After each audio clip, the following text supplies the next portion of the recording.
Trump orders halting of new appointments for student visa applicants. The European Union approves a €150 billion EU arms fund.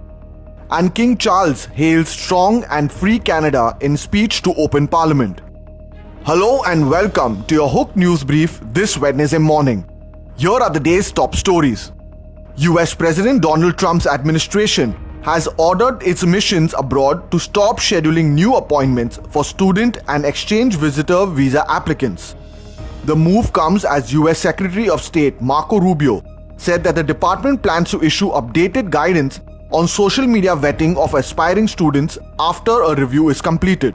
Moving on, the European Union has approved the creation of a €150 billion EU arms fund in a measure backed by 26 of the EU's 27 member countries, with Hungary abstaining. The approval was the final legal step in setting up the Security Action for Europe scheme, using joint EU borrowing to give loans to European countries for joint defense projects. Staying with Europe, German Foreign Minister Johann Wadephul has threatened unspecified measures against Israel and said Berlin would not export weapons used to break humanitarian law. Wadephul added that Germany's historic support for Israel must not be instrumentalized as massive airstrikes and shortages of food and medicine had made the situation in Gaza unbearable. In Gaza, thousands of Palestinians overran an aid distribution site set up by a controversial US and Israeli-backed group, Gaza Humanitarian Foundation, a day after it began working there. The group said that at one point its team fell back because the numbers seeking aid was so great after the 11-week total siege and a continuing tight Israel blockade meant most people in Gaza were desperately hungry.